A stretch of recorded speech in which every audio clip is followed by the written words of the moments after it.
ಮುಡಾ ಹಗರಣದ ಸುಳಿಯಲ್ಲಿ ಸಿಎಂ ಸಿದ್ದರಾಮಯ್ಯ ಇದ್ದಾರೆ. ಈಗಾಗಲೇ ಎಫ್ಐಆರ್ ದಾಖಲಾಗಿದೆ.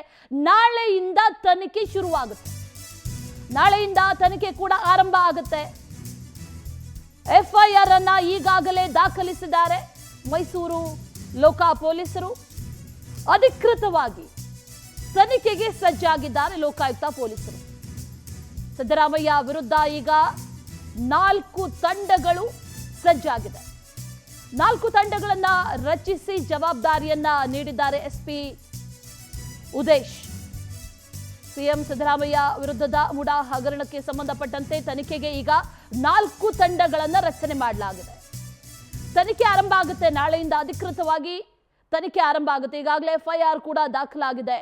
ಸಿದ್ದರಾಮಯ್ಯ ಸೇರಿದಂತೆ ಇನ್ನಿತರರ ಮೇಲೆ ಎಫ್ಐಆರ್ ದಾಖಲಾಗಿದೆ. ಇನ್ನು ಈ ತನಿಖೆಗಾಗಿ 4 ತಂಡಗಳನ್ನು ರಚನೆ ಮಾಡಿದೆ ಲೋಕಾಯುಕ್ತ. ಅಧಿಕಾರಿಗಳೊಂದಿಗೆ ನಿನ್ನೆ ಲೋಕಾಯುಕ್ತ ಎಸ್ಪಿ ದಿನಪೂರ್ತಿ ಸಭೆಯನ್ನ ನಡೆಸಿದ್ರು. 4 ತಂಡಗಳನ್ನ ಈಗ ರಚನೆ ಮಾಡಲಾಗಿದೆ.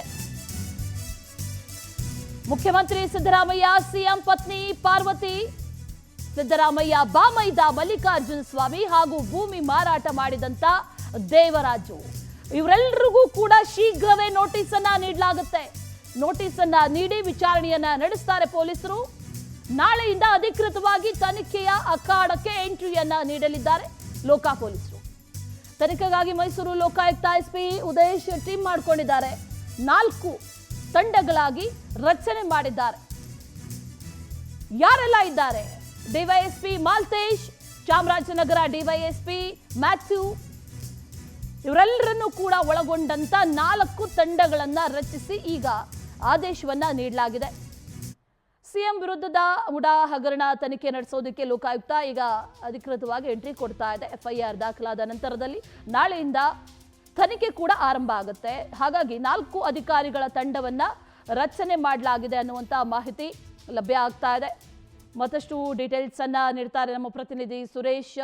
ದೂರವಾಣಿ ಸಂಪರ್ಕದಲ್ಲಿ ಜಾಯಿನ್ ಆಗಿದ್ದಾರೆ. ಸುರೇಶ್, ದಿನಪೂರ್ತಿ ಎಸ್ಪಿ ಸಭೆಯನ್ನ ನಡೆಸಿದ್ರು. ಸಭೆಯನ್ನ ನಡೆಸಿದ ನಂತರದಲ್ಲಿ ಈಗ 4 ತಂಡಗಳಾಗಿ ರಚನೆ ಮಾಡಿಕೊಳ್ಳಲಾಗಿದೆ. ಯಾರ್ಯಾರಿಗೆ ಯಾವ್ಯಾವ ಜವಾಬ್ದಾರಿ ಅಂತ ಏನಾದರೂ ನೀಡಲಾಗಿದೆಯಾ? ಇದಕ್ಕೆ ಸಂಬಂಧಪಟ್ಟಂತ ಡೀಟೇಲ್ಸ್ ಏನಿದೆ ಸುರೇಶ್?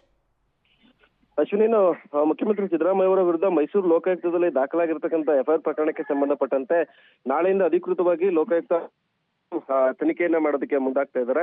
ಇದರಲ್ಲಿ ಬಹಳ ಮುಖ್ಯವಾಗಿ 4 ತಂಡಗಳನ್ನ ಈಗಾಗಲೇ ರಚನೆ ಮಾಡ್ಕೊಂಡಿರ್ತಕ್ಕಂಥ ಲೋಕಾಯುಕ್ತ ಎಸ್ಪಿ ಉದೇಶ್ ಅವರ ನೇತೃತ್ವದ 4 ತಂಡಗಳು ಕೂಡ ಇಲ್ಲಿ ಕೆಲಸವನ್ನ ಮಾಡಲಿರತಕ್ಕಂಥದ್ದು.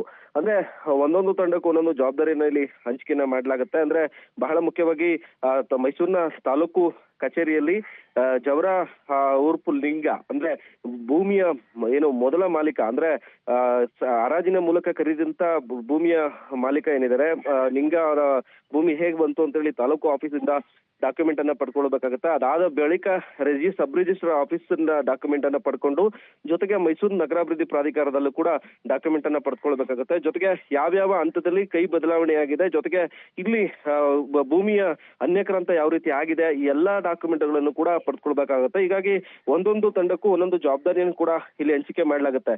ಹೀಗಾಗಿ ಮೈಸೂರು ನಗರಾಭಿವೃದ್ಧಿ ಪ್ರಾಧಿಕಾರದ 50-50 ನಿವೇಶನವನ್ನ ಮುಖ್ಯಮಂತ್ರಿ ಸಿದ್ದರಾಮಯ್ಯ ಅವರ ಪತ್ನಿ ಪಾರ್ವತಿ ಹೆಸರಿಗೆ ಅಕ್ರಮವಾಗಿ ಪಡ್ಕೊಂಡಿದ್ದಾರೆ ಎನ್ನುವುದು ವಿಚಾರಕ್ಕೆ ಸಂಬಂಧಪಟ್ಟಂತೆ ನಾಳೆಯಿಂದ ಅಧಿಕೃತವಾಗಿ ತನಿಖೆ ಆರಂಭ ಆಗುತ್ತೆ. ಆರಂಭದಲ್ಲಿ ಏನು ದಾಖಲಾತಿಗಳನ್ನ ಕಲೆಕ್ಟ್ ಮಾಡುವಂತ ಕೆಲಸವನ್ನು ಕೂಡ ಮೈಸೂರು ನಗರಾಭಿವೃದ್ಧಿ ಏನು ಲೋಕಾಯುಕ್ತ ಪೊಲೀಸರು ಮಾಡ್ತಾರೆ. ಇದರ ಮಧ್ಯೆ ಮುಖ್ಯಮಂತ್ರಿ ಸಿದ್ದರಾಮಯ್ಯ ಅವರು ರಚಿಸಿರ್ತಕ್ಕಂತಹ ಏನು ನಿವೃತ್ತ ನ್ಯಾಯಮೂರ್ತಿ ದೇಸಾಯಿ ಅವರ ನೇತೃತ್ವದ ತನಿಖಾ ತಂಡ ಈಗಾಗಲೇ ತನಿಖೆಯನ್ನ ಕೈಗೊಂಡಿದೆ. ಅದರಿಂದಲೂ ಕೂಡ ದಾಖಲಾತಿಗಳನ್ನ ಕೂಡ ಕಲೆಕ್ಟ್ ಮಾಡುವಂತ ಅನಿವಾರ್ಯ ಪರಿಸ್ಥಿತಿ ಇರತಕ್ಕಂಥದ್ದು. ಜೊತೆಗೆ ಈ ಆರೋಪಿಗಳೇನಿದ್ದಾರೆ, ಮೂಲ ಮಾಲೀಕ ದೇವರಾಜ್ ಏನಿದ್ದಾನೆ, ಆತನಿಂದಲೂ ಕೂಡ ಮೂಲ ದಾಖಲಾತಿಗಳನ್ನು ಕೂಡ ಕಲೆಕ್ಟ್ ಮಾಡುವಂತ ಒರಿಜಿನಲ್ ದಾಖಲಾತಿಗಳನ್ನು ಕೂಡ ಕಲೆಕ್ಟ್ ಮಾಡುವಂತ ಕೆಲಸವನ್ನು ಕೂಡ ಮಾಡ್ತಾರೆ.